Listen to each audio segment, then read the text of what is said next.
Hey guys, welcome back to Laced Up Podcast. We got a surprise guest, Mitch Matthews, with us today. It's kind of cool because he has a couple different perspectives he can share with us. Not only was he an athlete at BYU, but a business owner, spent some time in the NFL. So super excited. Start off by just giving us a little intro on you. Yeah. So I'm from Oregon originally. Got a scholarship to play at BYU this is like 2008. My freshman year at BYU was 2009. Went on a mission, came back, and played from 12 to 15. Where did you go on your mission? Florida. Okay. What part? Orlando. Okay. Yeah. 2 years there, and then came back and played 4 years in a row at BYU. Quarterbacks were Taysom Hill for most of the time. Yeah. Christian Stewart came in when he got hurt, and then Tanner Mangum came in when Taysom got hurt. But me and Taysom were there the whole time together. My last year was 15, and then played a couple of years in the NFL afterwards, the Chiefs, the Browns, the Vikings, and the Dolphins. And then went straight from football to the entrepreneurship business world. Yeah. Yeah. What's and I want to hit on a couple of those things, but what led straight from that transition? You said you went straight from football to the entrepreneur. I feel like there's a correlation between the type of person who does those things. How'd you go right into that? Yeah. I lived in the world of imposter syndrome for sure. I didn't know anything. Yeah. But I'd rather just say yes to an opportunity and not know anything about it than say no and miss the opportunity just because I didn't know anything about it. So I said yes to the business world. But I feel like that fueled me. I feel like I love business just as much as I love football. So I was willing to go through that grind. And I own a pest control business now and a few other things that I'm doing. But really, I just wanted to jump right in and not delay, not stall. And I think football just taught me that. Football just said, play through the injuries. Football said, be confident even though you're not a starter. Football taught me to think big even though I'm not even there yet, right? So jumping into the business world, it taught me just go do it, learn along the way, and then find great mentors to help get you there faster. Did you know you had a love for business before you got into it? Like while you were playing football, you're like, I know as soon as I'm done with football, I'm going into that business world, or was it like you had to learn that? No, loved it. You know it. So I didn't go to class much at BYU. Like straight up. My junior and senior year was light on the schedule. And so what I would do, and this is a true story, I would miss class all the time. I'm talking very light my last 2 years. Yeah. I'd miss class and I would invite guys like Jeremy Andrus, he's the CEO of Traeger, to lunch instead. Yeah. And back then I wasn't NIL, so I had a budget, you know what I mean? Right. For lunch. I'd invite guys like Nick Greer, who's the CEO of Built Bar. To lunch. And that was my schooling because they were entrepreneurs. They were doing exactly what I was going to be doing after football. Right. But being an entrepreneur could wait because football has a shelf life. You know? Like if you're old in the NFL, if you're playing in your 30s, if there's a 3 at the beginning of your age, you're old. You know what I'm saying? So 100%. I can go back to school when I'm 70. I'm not going back to the NFL when I'm 70. Right. And so for me, it was I'm not going to class. I mean, I'll do the bare minimum to stay afloat, so I can go get extra treatment, do extra. And I was that gym rat in college because football has a shelf life and the ball stops rolling for everybody, but school, you can do whatever. Yeah. And so for me, my schooling was hanging out with big time Utah entrepreneurs. That was legit my schooling. And so for me, it was not what I knew, but who I knew. And so those are the guys that are on the boards of my companies now and still my mentors now. And I'm glad I put in that type of hard knock work with them. And I just was able to learn from them and see what they did and hear their stories and say, that's exactly what I want to do when football is done. That's dope. Did you have a lot of, so I think very similar to that as far as like your whole mindset with the school. You're vibing with that. Yeah. That's me. But let me ask you this. Well, what were your grades? Were they good, decent, good enough? I mean, good enough. Yeah. Good enough. But they were like mid to low 2s for sure. Okay. So here's my, couldn't care less though. Okay. I mean, like that was perfect. See, I'm with you there. But here's my question. Did you ever have people harping on you I hate this quote. The way you do one thing is the way you do everything. Listen right now. My dad still harps on me that I need to graduate, fix some things. My mom is rolling over in her grave right now as I'm saying this, that I need to get back and finish and graduate. My grandma, who was an educator for 40 years, if she heard what I was saying right now, I'm not joking, they'd be here last day of her life. Like, is that like, that's what I was told. I'm still told to this day.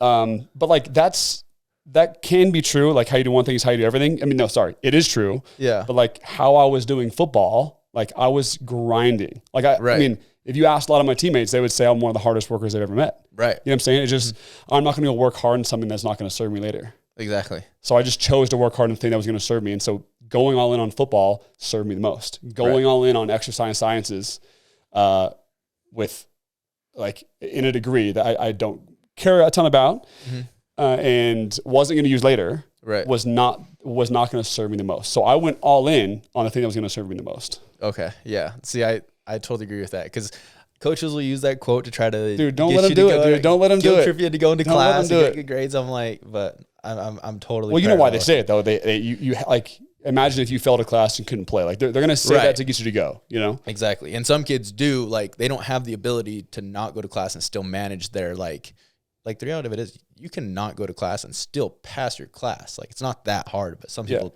they can't balance that. Just do what's going to serve you. If you're going to be a doctor, you're going to be a lawyer, you better go to class. You better ball out in class, and it's going to be harder for you to balance football in class than it was for me. For what I wanted to do, I didn't need to go to class. I just needed to stay afloat and focus on ball. Do whatever is going to serve you the most.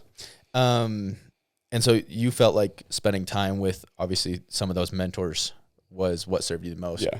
Talk to me a little about mentors and how they've served you.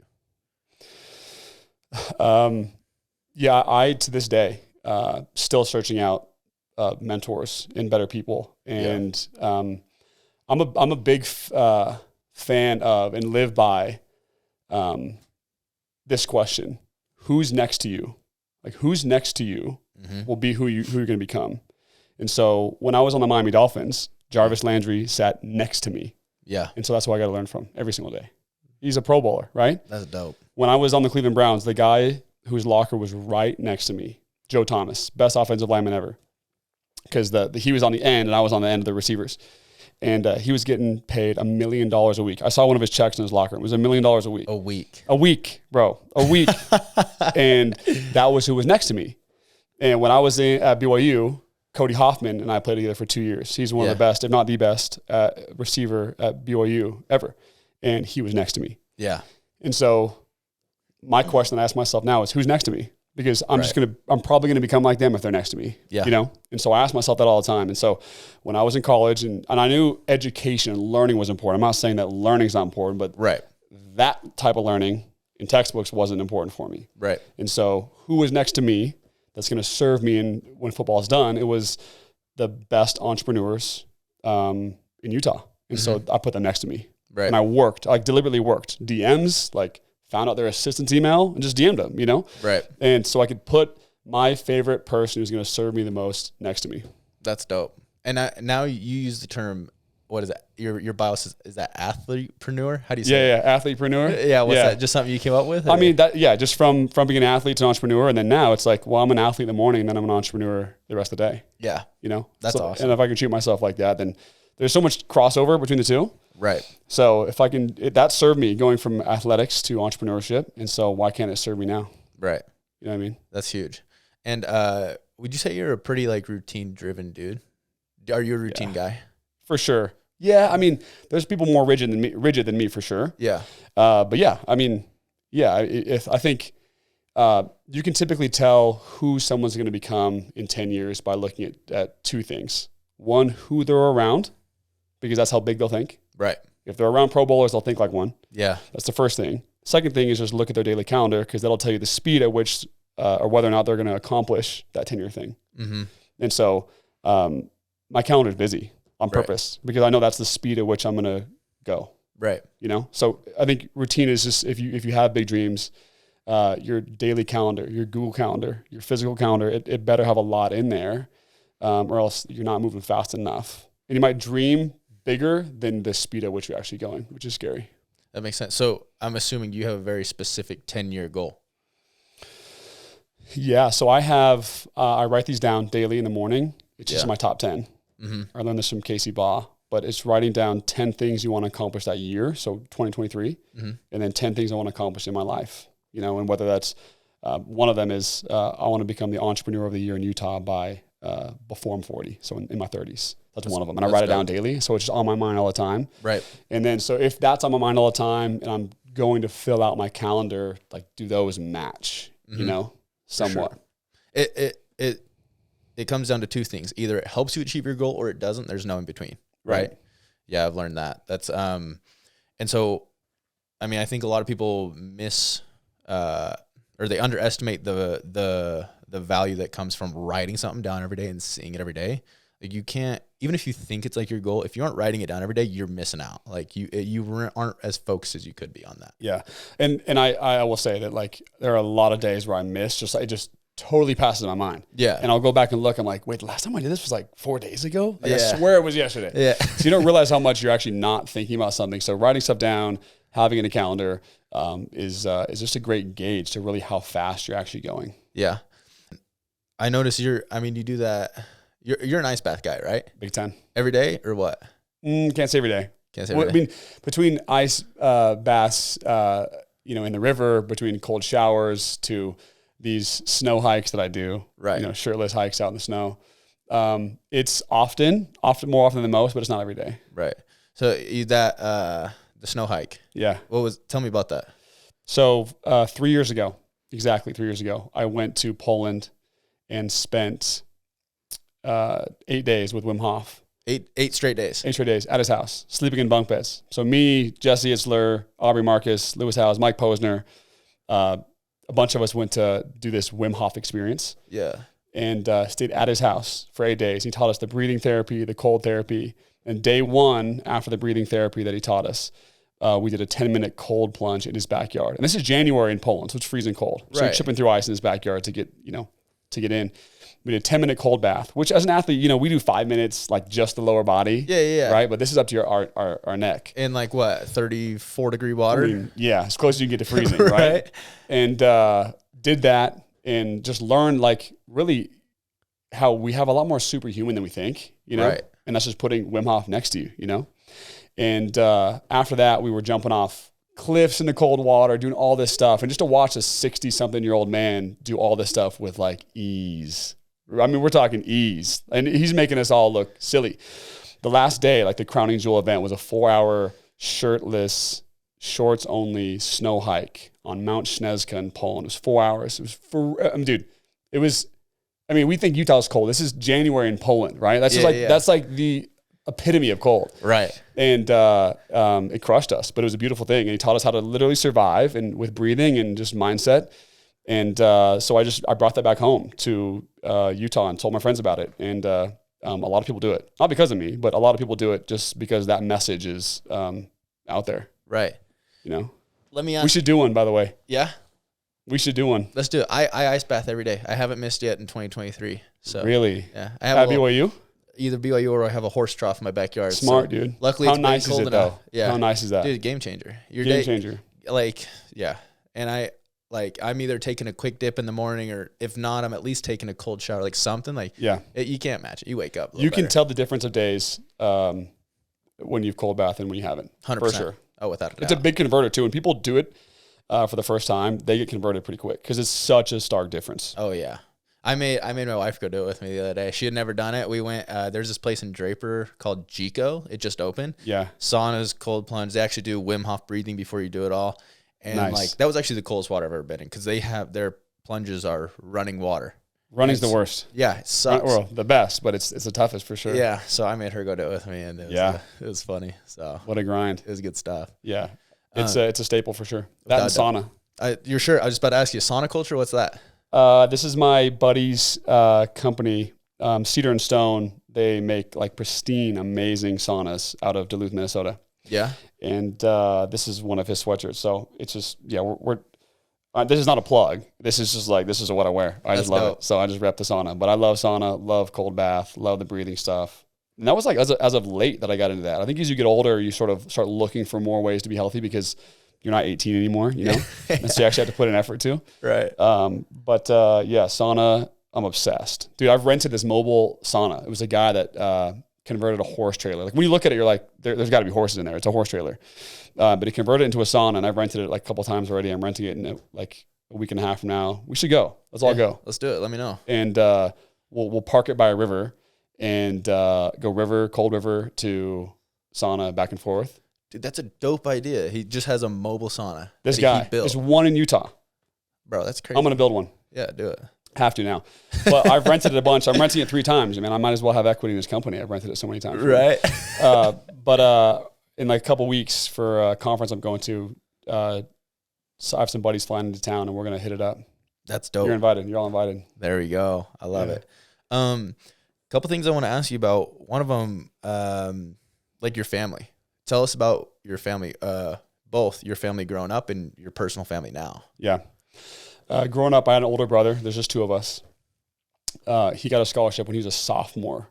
And we grew up in Oregon, so we were big Oregon Duck fans. That's all we wanted to go do was play for Oregon. Okay. But my dad's college teammate was a coach at BYU. And so we became BYU like watchers, I guess, not even fans. When I was a freshman in high school, my brother was a sophomore, junior. And he got a scholarship really young. He was a freak. And he got a scholarship and committed to play at BYU. And the second he committed to play at BYU, I was like, that's where I'm going to play too. Yeah. So I came here in 2009. He was on a mission. When I came back on my mission, this is 2012. We both played together. Mm-hmm. And so he was starting tight end / slot sort of hybrid receiver tight end for a couple of years and did really, really well. And is he as tall as you? He's 6'4", a little bulkier though. A little thicker. Right. Yeah. And we played together for a couple of years at BYU, which is amazing. Mm-hmm. It was awesome. He's like, he's my hero, older bro. He was amazing. Mm-hmm. I had a fantastic mom who was like I didn't know it, but she was just like the best mental health coach ever. Just like confidence, self-taught. I mean, she was insane. I didn't even know. I was just a kid. And, she just trained me that way. And I had a dad who was like the coach. And so I had a great system. A brother who was a freak, a mom who was an insane teacher, and a dad who was a great coach. And so I had a fantastic upbringing. And mom passed away in 2017. It was the same weekend as my wedding, like a few days before. It was just a wild time. And so now I try to keep on a legacy through being a great coach to others, Yeah, that's awesome. Push health and wellness a lot. She was a personal trainer. Now I have a wife. She played college soccer at BYU. And I remember watching her play and being like, dude, this chick is a freak. Like a freak, like fast. Yeah.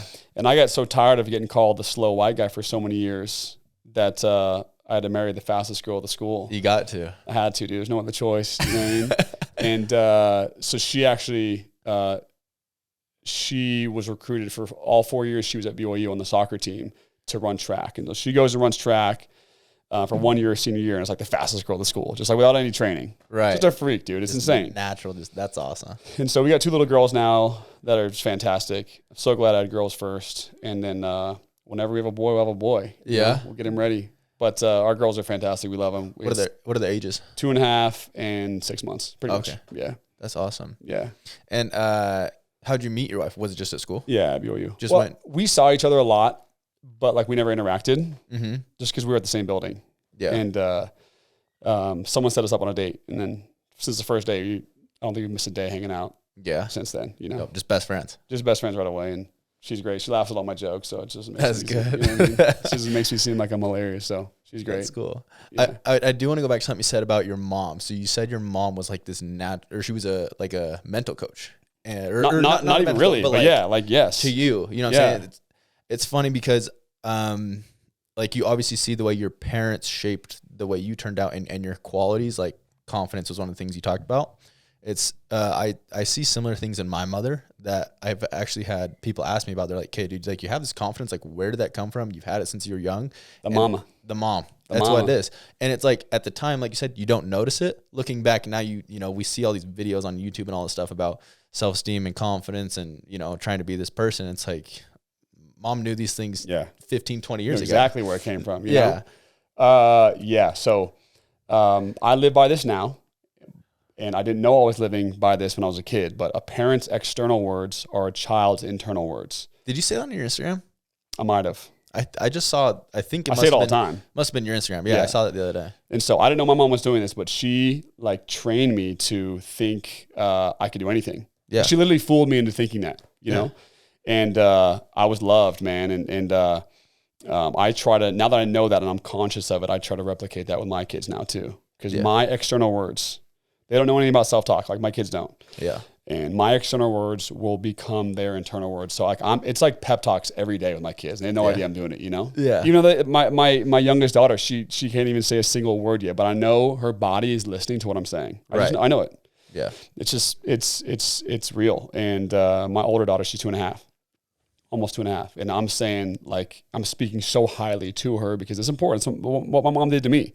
Right. And my mom, I don't even know if she knew that type of stuff, but she did. She did it right. Yeah. And her external words about me became my internal words. And the way she would introduce me to people was like, you know, this is my son, Mitch. He's going to go do this. He's going to be playing in the NFL. He's going to do this. He's so smart. Say all these things. And then I just became, I literally became that because I thought that of myself, whether it's placebo or not. Like I took the medicine and it worked. For sure. No, 100% I'm a believer in that. And in what other ways does having your personal family influence like your day-to-day life and the decisions you make, maybe as a businessman? You're busier for sure. Yeah. I mean, yeah. Like now the kids are actually in the schedule. Like they're blocked off like 2 hours. Like they're blocked off tonight, you know, to play and whatever else. So it makes it busier for sure. But it's really hard to forget your why when you have your kids, you know, because you want to create that dream life for them. And I want to be an experience-rich dad.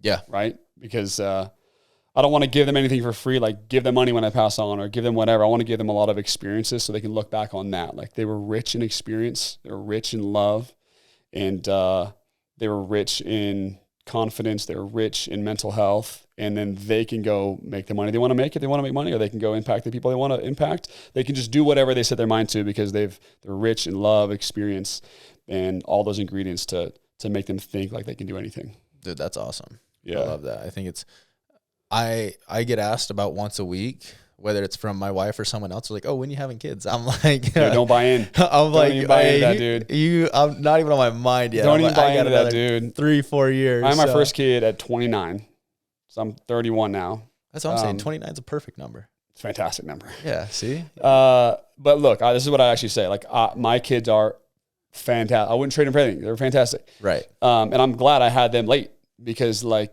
Those years when you're 20s, man, go take the trips, go like get ahead, do your thing, you know?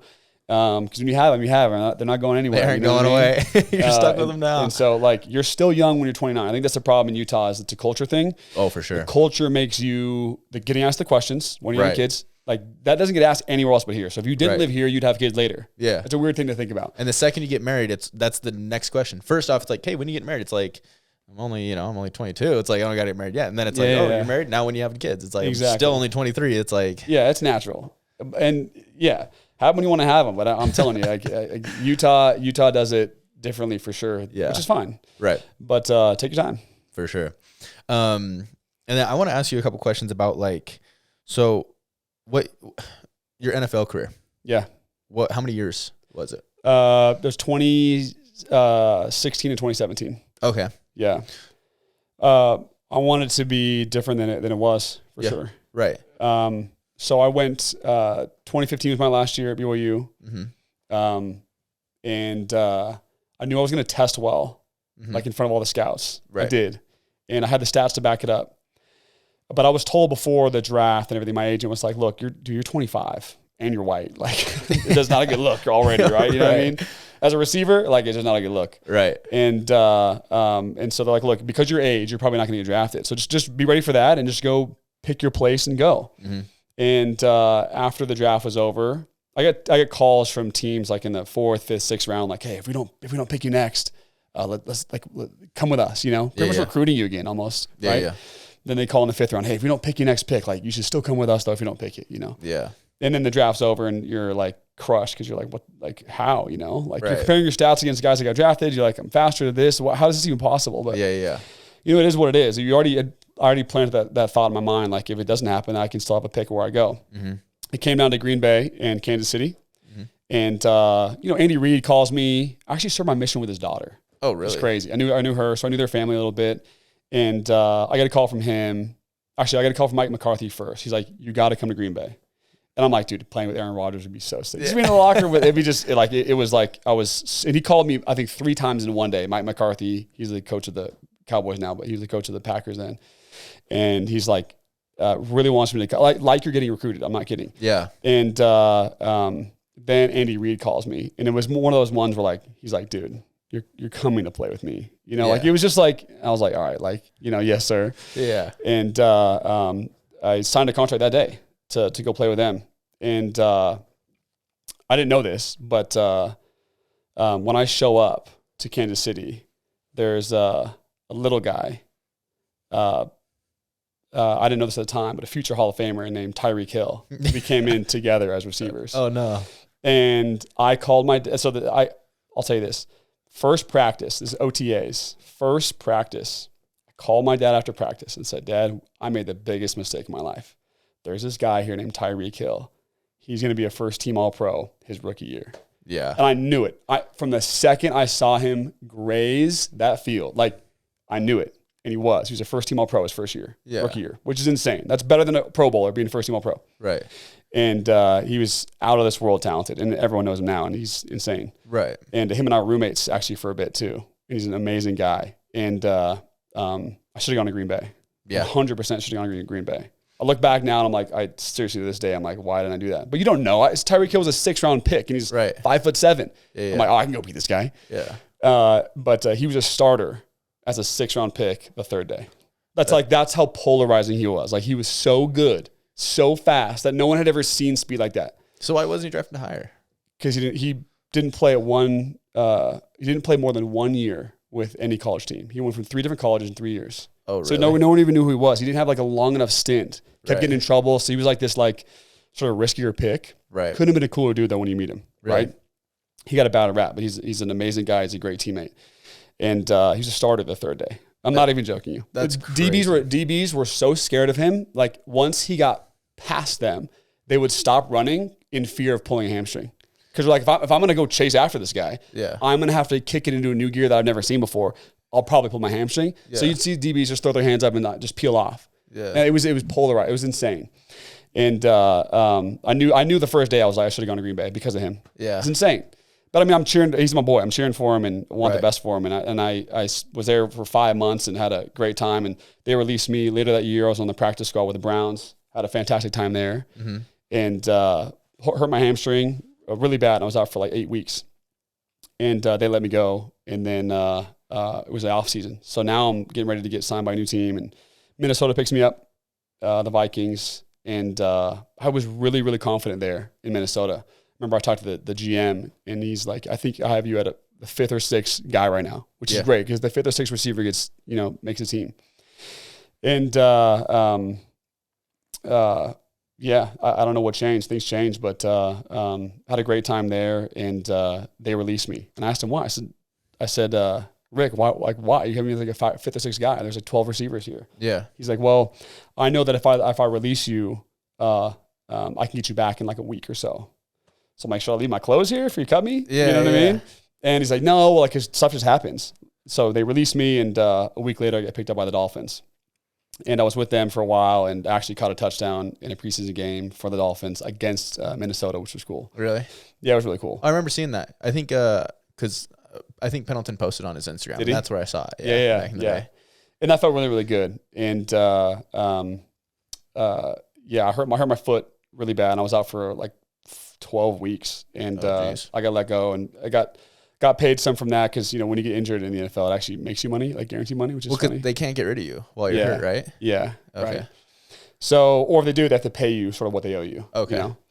And so, and that was sort of at the time I didn't know that was it, but now I'm like, well, I'm a little bit older. And is it the next thing? Like those questions started coming up. Like, is it the next thing? I didn't know, and so that's when I launched the business that I own now. Yeah. And so it's a pest control business where we market door to door. Right. And I was like, well, if it is it, then let's jump into this thing. Right. And I remember with my foot still hurt, limping door to door to try to figure this business out. Yeah. And so still with football injuries, I'm like literally limping door to door to go figure this thing out and sell direct to home. And we made it work, and it's worked really well for us. So a couple questions stem from that. First off, what's more stressful, being in the NFL, being one of those cusp dudes, not knowing if you're going to be there the next week or not, or owning your own business, trying to make it work? NFL. It is 100%. really. Like, I mean, it really is. It like the way how fast things can happen, good or bad, is wild. Like wild. Like when I was in Minnesota, I went from thinking that I was a top 5 or 6 guy, and to getting a call from the GM. This is a crazy story. Ready for it? Yeah. Getting a call from the GM, and I go up to his office. And this is like a week after he told me what he told me about like being in really good standing with him. Yeah. He's like, look, I know what I said, but we have to let you go because we have to move. A safety got hurt. We have to move this thing around, whatever. We'll call you back in a week. We'll get you back. By the time I walk downstairs, the 2 equipment guys have garbage bags in their hand. They're at my locker, stuffing my own stuff for me in my locker, like my clothes, my gear, my everything. They're filling up garbage bags with my stuff. By the time I had to walk downstairs, they're already doing it. So that means by the time I got cut, GM calls downstairs like, hey, we're letting Mitch go. You can pack up his stuff. Yeah. I'm walking downstairs and I see these guys, and it was mortifying because my teammates who I'm building a relationship with and gaining respect with are in that same locker room. Right. They're just watching your stuff. This happens in front of 50 dudes. And these are like your best friends. These are like your idols. It's a trip, you know? Yeah. But like you have to stay at peak confidence. Right. And I was sure I was gonna get picked back up. But in that moment, you're like, I'm not thinking about getting picked back up. I'm not thinking about I'm thinking about how pissed off and hurt I am right now, you know? Right. And you pack up and go. And so you're like happy with where you're at one day, and the next day you're on a couch. You're back home. I'm in Orem, Utah, you know? That's crazy. It's crazy. So I get picked back up, luckily, with Miami Dolphins. And it was fantastic time. Mm-hmm. And it was great. And it was like the next chapter, but like that's how fast things happen. So it's stressful. And it's not just for guys in my situation. It's for like, unless you're a 1st or 2nd round pick, you're in that situation. Right. You know? That's what I've heard. So if you could go back, would you do anything differently, or do you feel like there was anything you could have done to help your case or to lengthen your career? Yeah. I don't know if I like saying I would change history, because history is like what made me, you know? I'm a big believer in that too. But at the same time, though, I could still create history in a different way if I could magically go fix some of the things, you know? Yeah. I could still learn in a different history. Mm-hmm. And so I would have gone to Green Bay for sure. 100%. Because what Aaron Rodgers could have done is just really fall in love with my game and said, let's keep him around, you know? Yeah. If I would have gone, I could have gone from Green Bay to somewhere else, and the next coach could have been just in love with me. Like some guys, you know, the coach falls in love with a player and says, I could use him in my system. Like, look what happened to Taysom Hill. He's in Green Bay, didn't get love, goes to the Saints, and they are obsessed with him. Found a perfect situation. You know, that's how it is. And I would have gone to Green Bay for sure. I would have done more to stay healthy. I didn't get hurt a lot in college, my junior and senior. None. I didn't get hurt at all my junior and senior year because I focused so much on injury prevention, which is massive. Yeah. And I would have stayed a little bit healthier. Looking back, just gone a little bit more on the recovery. I had a lot of times, I'll tell you another story. I had a lot of times where I could have chosen again. So I got released by the Browns. Yeah. And they knew I'd hurt my hamstring a little bit. Yeah. And they called me and asked, they called my agent, hey, how's Mitch doing? Is he healthy again? Because we want him back if he is. The Minnesota Vikings called, and they said, well, we want to sign him.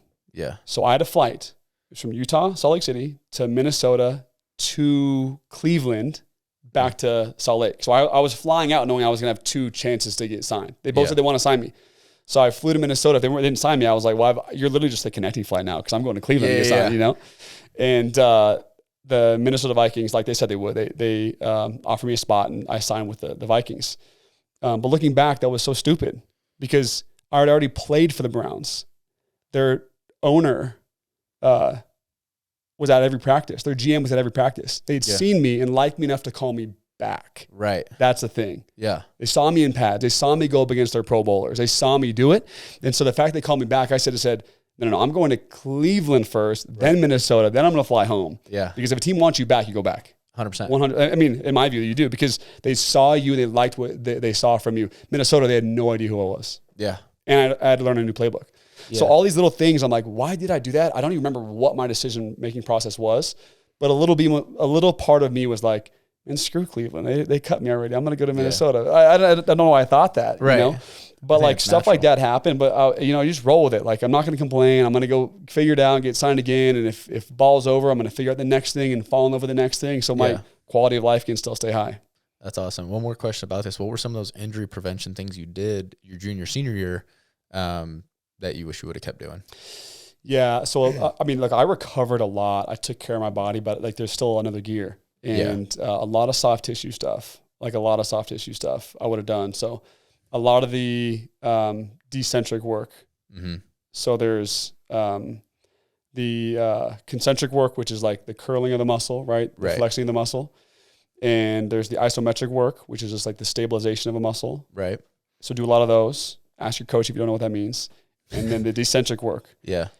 Which is I don't know how to explain it right, but going the extending as you're flexing, right, and that stuff will keep your knees bulletproof, your hamstrings bulletproof, calves bulletproof, like quads bulletproof, you know. And so if I could have had a little bit more of that, I would have played longer with the Browns, you know. Yeah.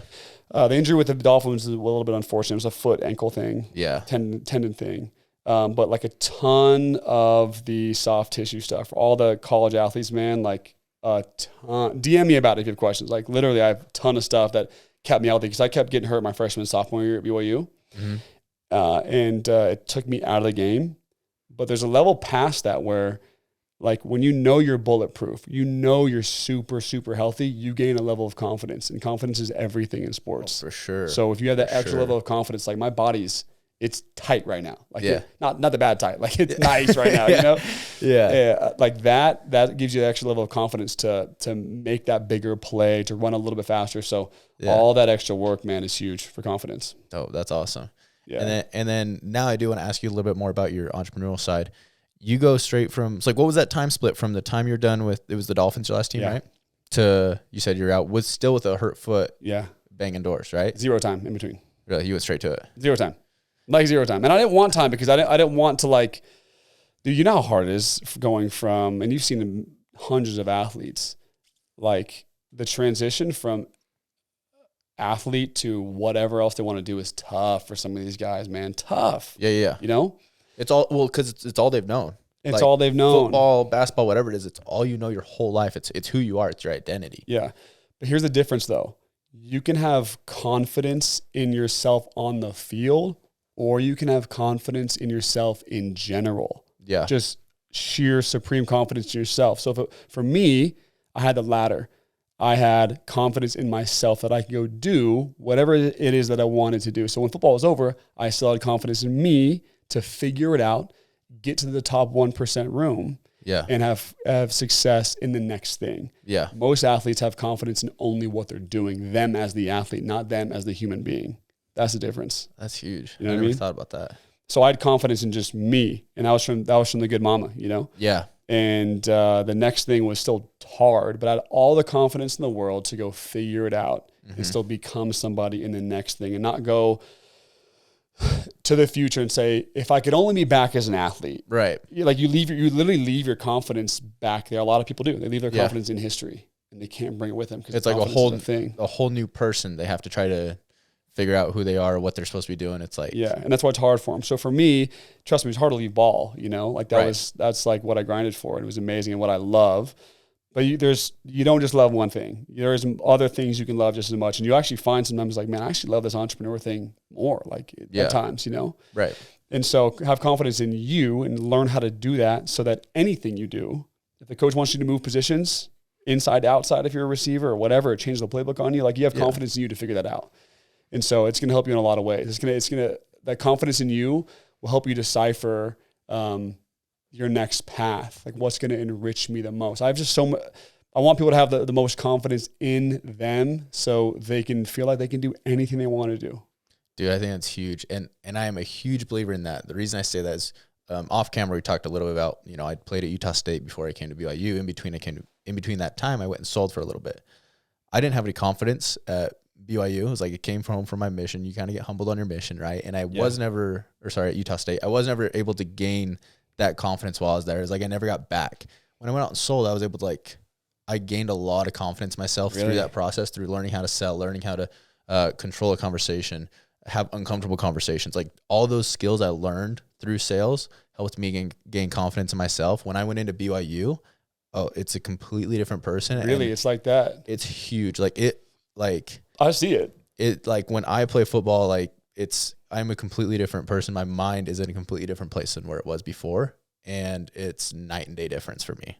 Yeah. So I am huge. It's crazy that sales gave you that, man. I'm a huge believer that I think everybody should do door-to-door sales. As much as whatever you can say it sucks, you can say it's not fun.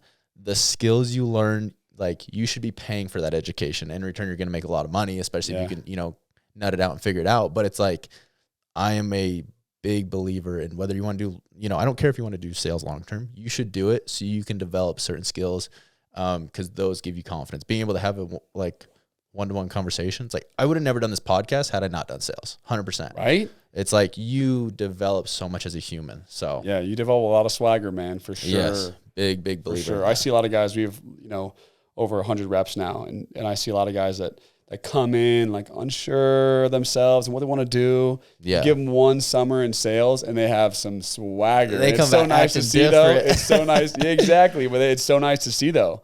It's awesome. Like, I love it. I love how they have the confidence in themselves to speak their mind, to say what they need to say what's on their chest. All right. Like they have all the confidence to go and chase after what they want to do. And I've been fortunate to have a great mom, great mentors, great people in my corner that have only allowed me to have confidence. Yeah.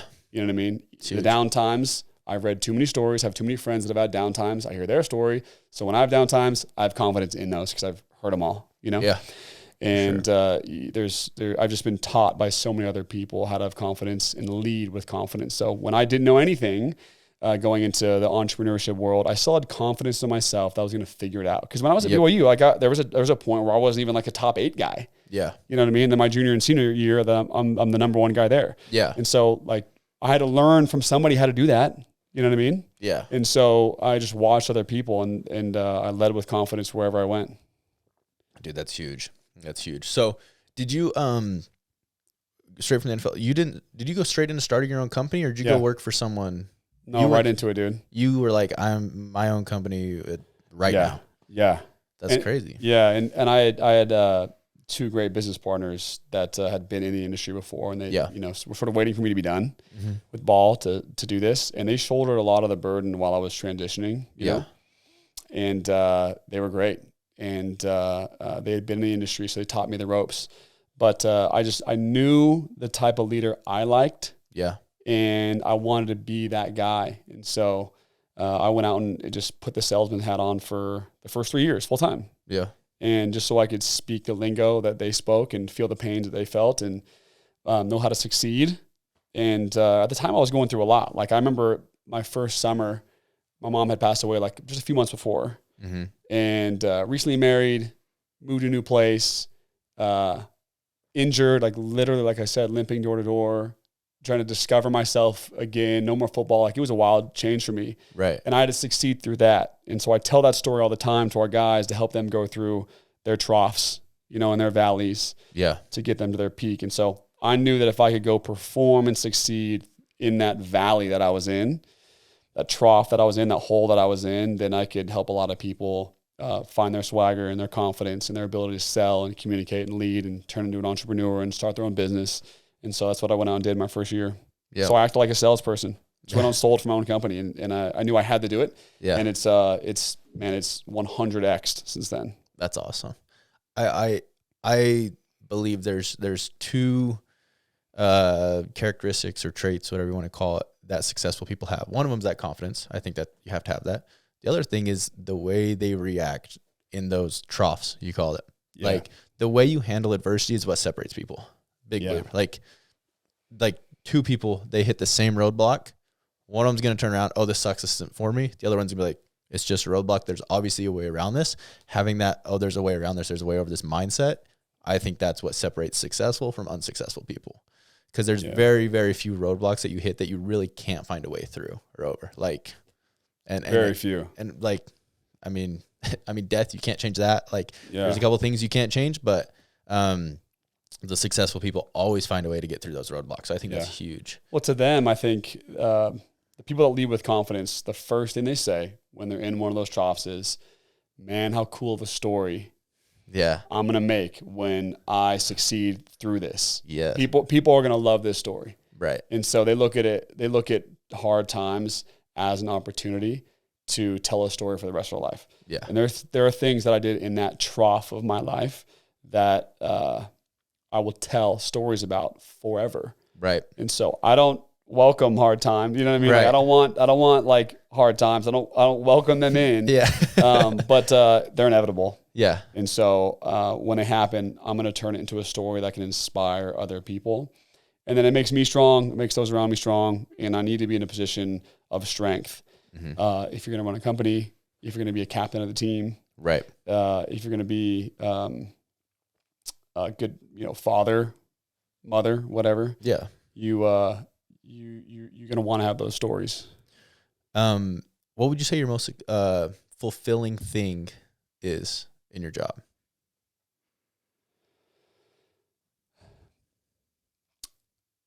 The first thing that comes to my mind is just seeing people reach heights they've never thought in their life they could reach in their mid-20s. Yeah. Like just seeing them think completely differently.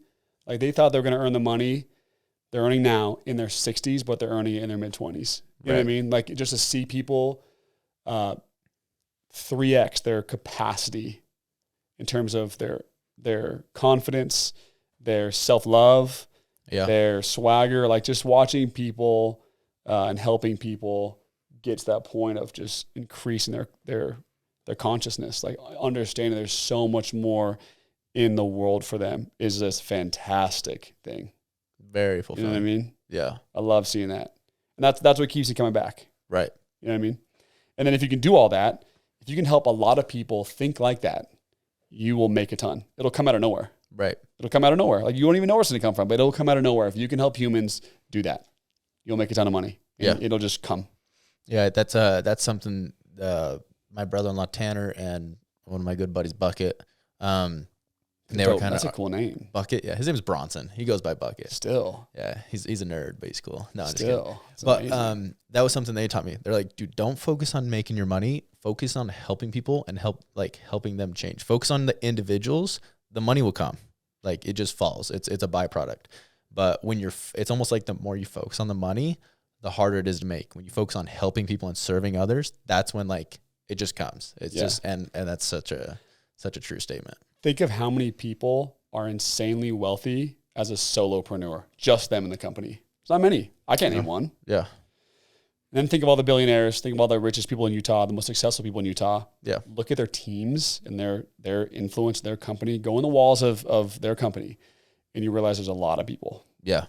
And so if you can, the more people you can help, you can transition from rich to wealthy. Right. A lot of people can become rich by themselves. Right. Just find out what the top 1% make in a year and then go make that. And then you're now a part of that 1% category and you're rich. Right. But you're not wealthy because you have to go grind for it. Yeah. Right. And so teaching people how you became wealthy, teaching people how you became rich is how you become wealthy. That's awesome. And so understanding that principle means, okay, if I want to become rich in influence, if I want to become rich financially, if I want to become rich in feeling in love, then that means I have to give that knowledge of how I did it to hundreds and thousands of other people. Right. And then it all comes back to you. That's such a cool concept, the way that all works. Yeah. That's awesome. So I have a couple more questions for you.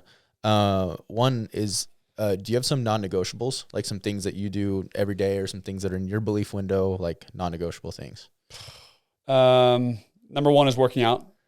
Yeah. It's 4 days a week, hard, and then 2 days a week, a little bit lighter. Okay. But moving my body is really, really important.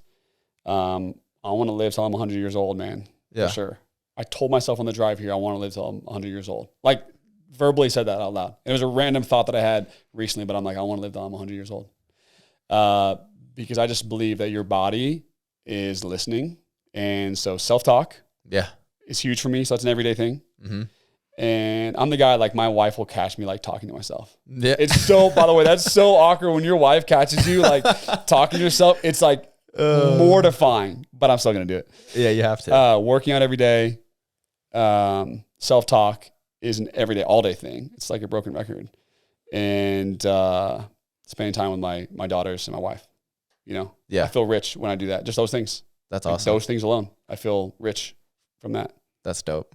Okay, this is actually, one of my buddies brought this up to me because he follows you on Instagram. I was telling him, I was like, Like we had just gotten done with workouts. I'm like hurrying through. So they're like, you're going quick. I'm like, I'm going home to do a podcast. So they're like, who you have on? I was like, Mitch Matthews. But he's like, oh, I follow him on Instagram. He's like, he does all like the crazy stuff, the 4 mile or the outside hikes with the cold and all that. He said, he had a question. He said, and I'll just ask you, would you still do the things you do if social media didn't exist?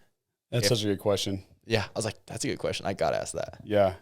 The answer is yes. Right. I just think social media makes it way more fun, you know, cause it like the ability to influence people with social media it makes it a lot easier. Yeah. And so I always knew that I wanted to be in a place of influence. Yeah. And social media has richly blessed my life because of that.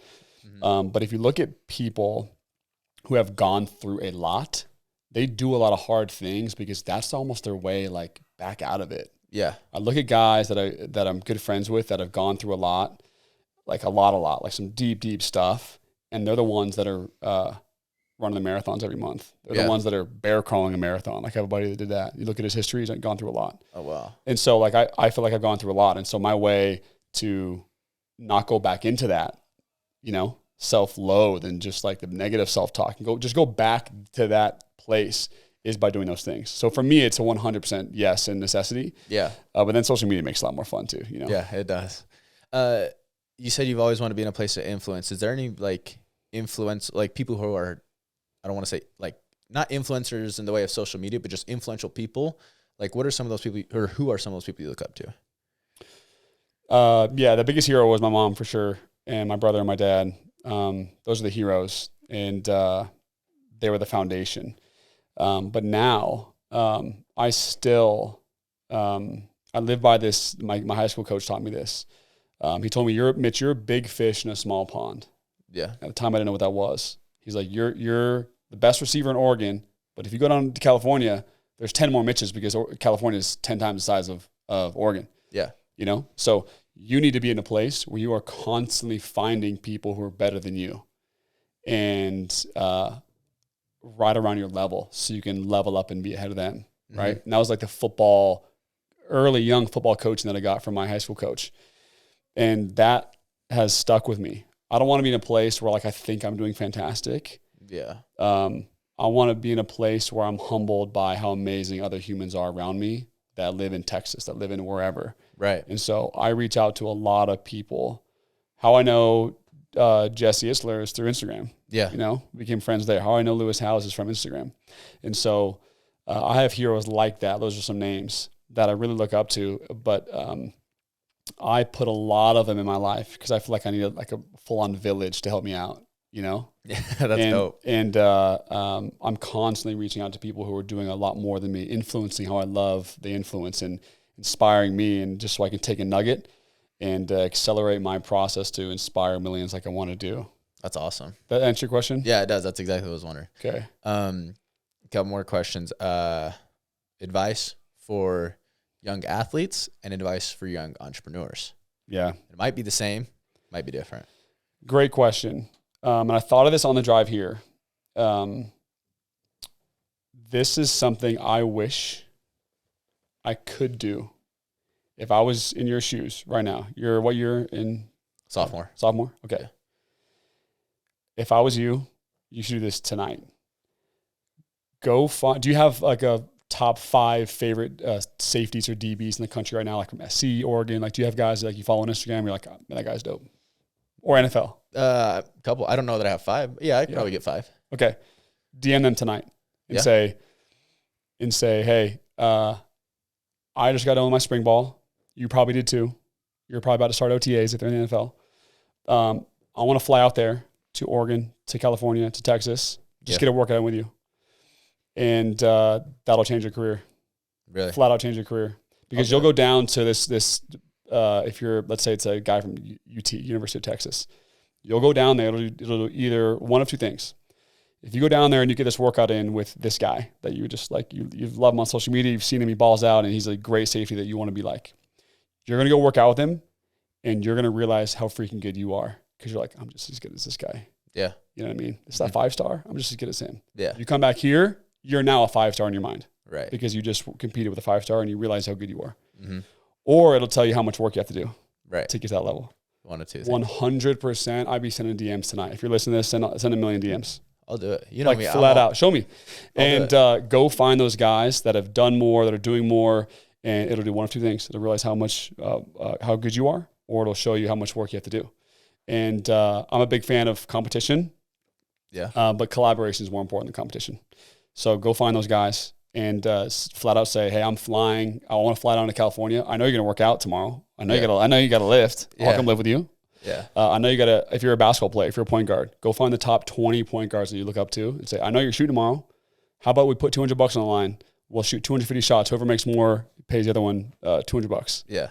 Like, how epic would that be to go shoot with these guys? So you might think they're better than you, or you look up to them. You're going to realize you're just as good as those guys are. And your swagger and your confidence is just cemented at a new level. Dude, that's I mean, that's what I do now with entrepreneurs. Right. If I had the same mindset that I have now, that's what I would be doing in college. Dude, that's so dope, because last thing I want to do is 4 years from now, look back and be like, wish I would have done this, wish I would have done that. So I'm constantly asking people for advice, because I don't want to have any regrets when this is done. Like you said, football, you can only play for so long. I'm trying to squeeze out every last ounce I can get. So I'm going to do that. I'll send you screenshots. Show me screenshots, bro. And look, if you do it to 20 people, you might get 4 people to answer, but start there, you know? I'm doing it till I get a response. Then you have on the podcast too, right? Double up. You know what I'm saying? We'll get 2 for 1. That's it, dude. That's it. And then what about, is it the same advice for young entrepreneurs? Same advice. Same exact thing. The most impactful 12 hours of my entrepreneurship journey was when I was 27 years old. It's 4 years ago. I sent a message to Jeremy Andrews. He's the CEO of Traeger. Yeah. I said, Jeremy, can I come be your shadow for a full day? Like, legit shadow you. Mm-hmm. I have my own business this time. I'm 27. Like, you shadow people when you're 18. You know, like 19. I said, can I come shadow you? And he made fun of me for it. But those were the most impactful 12 hours of my entrepreneur journey, because I was able to see a CEO of $1 billion company at work for 12 hours. I still talk about and bring up and teach people stories I learned that day. That's the same concept. Cool. So that college kid that I'm telling you to DM, these other athletes, these other NFL guys, I did that as a 27-year-old young entrepreneur. I was that freshman entrepreneur. Yeah. And I'm doing that, right? So same principle applies. Go crazy with that. That's like, why not? Social media, you can connect with people from all across the globe. Dude. And you guys get paid now, man, as college athletes. So, and you're a good sales guy too. So I know you get the money for it. So fly out, spend $3,000 on flights to go do that. It'll change your mindset forever. 100%. No, I love that. That's the best piece of advice I've been given in a while. So I'm going to take that. Yeah. I appreciate that. Okay. Last question. This is how I finish every episode. What's something about you that most people don't know, or that would be, it would surprise them to know? I love fashion. Yeah. I could see myself getting into like fashion, starting a brand later in life. That's for dope. Sure. Like, I love fashion.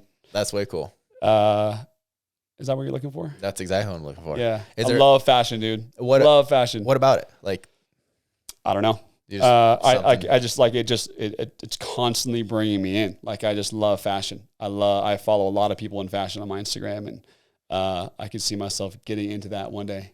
I'm all about it. I geek out over it. That's dope. For sure. That's super cool. I love that too. So, yeah, I mean, I didn't know that. So that hits that, that's perfect. Okay. No, I appreciate you coming on the pod. Yeah. It was super dope, super fun. I think a lot of people are going to be enjoying this podcast, whether you're an athlete, entrepreneur, BYU fan, whatever. I think this has a wide range of people it'll reach. So appreciate you taking time out of your busy schedule to come on the pod. Anytime. I had a blast, man. Dope. Okay, sweet.